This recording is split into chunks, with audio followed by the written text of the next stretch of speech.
बिहार के डीजीपी राजविंदर सिंह भट्टी ने आज बिहार के सभी आईजी, डीआईजी के साथ साथ ऑनलाइन बिहार के सभी जिलों के एसपी से लेकर थानेदारों तक को संबोधित किया। अपने तेवर के मुताबिक डीजीपी ने कई मुद्दों पर आज अपनी राय स्पष्ट कर दिया कि वो क्या चाहते हैं और क्या करने वाले हैं। सबसे खास बात कही कि पुलिस का मनोबल ऊंचा रहना चाहिए, बिना वजह सस्पेंड और अन्य कार्यवाही नहीं होनी चाहिए। यदि बहुत आसान होता है कि शिकायत मिली नहीं कि सस्पेंड कर दिया, अगर नीचे वाले को सस्पेंड करने की जरूरत पड़ी तो ऊपर वाले पर भी सवाल है कि वो क्या कर रहे थे, उनकी क्या जिम्मेदारी है। डीजीपी ने कहा कि निर्भीक होकर काम कीजिए, किसी से डरने की जरूरत नहीं। यदि काम को लेकर कोई सवाल उठेगा तो जवाब मैं दूंगा। क्रिमिनल को दौड़ाओगे और उन्हें थकाओगे नहीं तो वो आपको दौड़ाएंगे। मैं यह मानने को तैयार नहीं कि आप नहीं दौड़ा सकते। क्राइम होने के बाद जांच तो होगी ही, लेकिन प्रिवेंशन ऑफ क्राइम के लिए तैयारी करनी होगी ताकि घटना हो ही नहीं।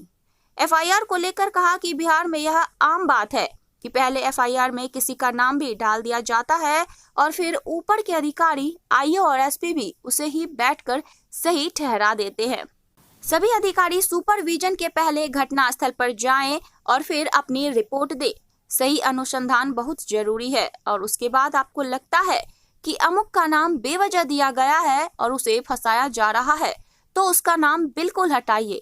समय देकर रिपोर्ट तैयार कीजिए। सिर्फ डिस्पोजल नहीं, न्याय करना मकसद होना चाहिए। विधि व्यवस्था को लेकर कहा कि हर चीज पहले से प्लानिंग करनी चाहिए। पर्व त्योहार आने वाला है, कोई कार्यक्रम होना है तो तैयारी पहले से होनी चाहिए, अंतिम समय में नहीं। बिना वजह लाठी चार्ज नहीं करना चाहिए। जहां जरूरत हो वही इस्तेमाल कीजिए। यदि लगता है कि पहले से हंगामा कर सकते हैं तो वैसे तत्वों को पहले से चिन्हित कीजिए और हिरासत में ले लीजिए। पुलिस में रेगुलर ट्रेनिंग बहुत जरूरी है। यदि ट्रेनिंग रहेगी तो अनुशासन भी होगा। बैरक का इंस्पेक्शन करें, सफाई देखें और देखें कमी, उसकी बात सुने। बाकी जो और हमारी रिक्वायरमेंट्स होती हैं फोर्स के लिए, क्या वो मिल रही हैं, उसको नहीं मिल रही, नोट किया, वहीं से फोन उठाया। हमारे जमाने में तो फोन उतने होते भी नहीं थे। फोन उठाया, एआईजी कंसर्न को कहा कि भाई ये सामान हमको चाहिए, मिला नहीं, 3 दिन हो गए, चिट्ठी लिखा, क्या हुआ। You must attend to the police line, सारा वहीं से होना है। और सार्जेंट मेजर जो हैं, sergeant major should every day inspect the barracks and everything. खाना ठीक मिल रहा है, कोई बात तो नहीं है। और जो बाकी चीजें हैं, जो डेली स्टेटमेंट बनती है फोर्स की, उसको ध्यान से समझिए। फोर्स का यूटिलाइजेशन प्रॉपर हो रहा है कि नहीं, कहीं कोई प्रतिनियुक्ति हुई, वो समय से बदलने की जरूरत है। Keep taking those decisions, you have the freedom to do that. क्या आप उतना ध्यान से कर रहे हैं इस बात को? इसको आप सोचें। जहां तक प्रिवेंशन ऑफ क्राइम की बात है, अपराध होने के बाद तो ठीक है, जो अनुसंधान होना है वो होना चाहिए, लेकिन प्रिवेंशन ऑफ क्राइम जो है वो फर्स्ट एस्पेक्ट है। तो आपको अपनी एक स्ट्रैटेजी बनानी चाहिए कि हाउ टू प्रिवेंट क्राइम। आपके पास एक्टिव क्रिमिनल गैंग्स, उनकी प्रोफाइलिंग करिए, हाइडआउट्स का पता रखिए। And the simple formula is, अगर क्रिमिनल को दौड़ाओगे तो कम से कम क्राइम कम करेगा। अगर वो बैठा हुआ है तो वो खुराफात सोचेगा ही।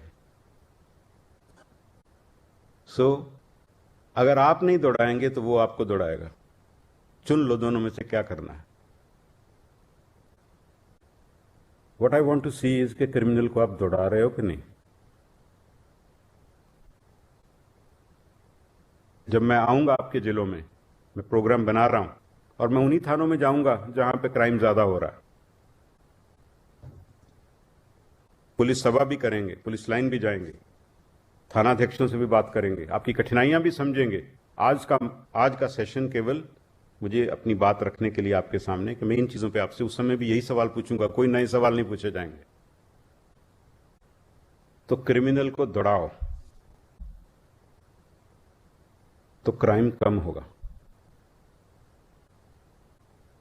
अब मैं ये मानने को तैयार नहीं हूं कि आप क्रिमिनल को दौड़ा नहीं सकते।